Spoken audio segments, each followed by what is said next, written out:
Dette er lektion 2, hvor vi vil starte med opvarmning af boldbasis. Vi starter ud med en boldjagt. Vi deler eleverne i 2 hold. Det ene hold har en bold. Kun den elev, der har bolden, kan fange. 2. Han kaster jo bolden ind i hende. 3.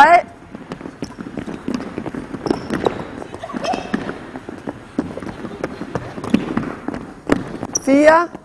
I denne øvelse er børnene sammen parvis, hvor man placerer dem over for hinanden. De har en bold.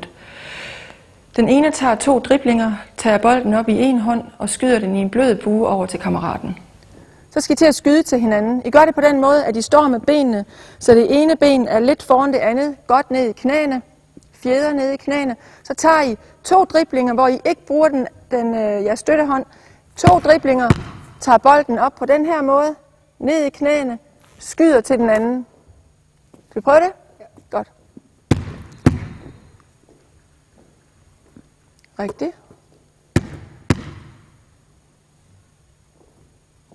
Godt. Rigtigt, Jakob. Bagefter prøver børnene det samme på kurven. Nu gør vi den samme øvelse, Jakob, hvor du står og skal skyde på kurven på samme måde med benene lidt fra hinanden. 2 driblinger, bolden op og skyde på kurven. Okay. Godt.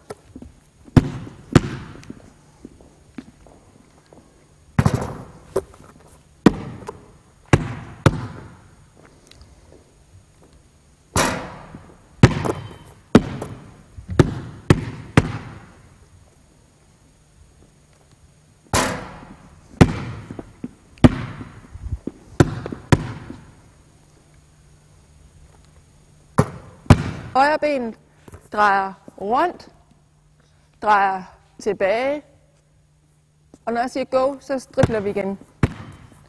Skal vi prøve det? Ja. Er I klar? Ja. Først, så er det jump stop. Når jeg siger stop, kom, dribler, starter med at drible. Stop, go. Stop. Go. Stop. Go. Stop. Go. Så skal vi til at spille gris. I øvelsen gris er der 2 spillere, der er sammen med en bold. Den første spiller vælger et sted, hvorfra vedkommende skyder. Hvis der bliver scoret, skal den bagved også score fra det samme sted. Hvis vedkommende ikke gør det, får han eller hun bogstav G. Sådan fortsætter øvelsen, indtil en af spillerne har optjent ordet gris. Som en variation til denne øvelse kan man have flere spillere inde. Man kan også som ekstra krav til udførelsen sætte, at man skal bruge venstre hånd, at man skal drible før man skyder, at man skal bruge pladen eller ikke bruge pladen.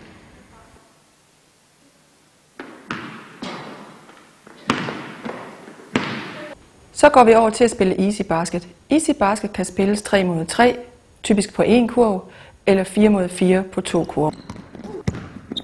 Du skal spille hinanden.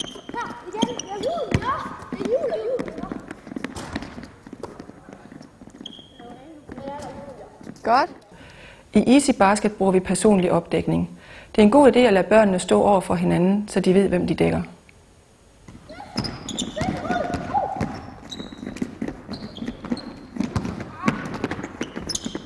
Hvid bold på toppen. Nu samler vi så børnene til en shootout. Vi stiller dem på en lang række bag ved straffekastlinjen, og de 2 forreste i rækken har en bold hver. Go! Forreste elev i rækken skyder. Hvis vedkommende scorer, afleverer han eller hun hurtigt til den næste i rækken.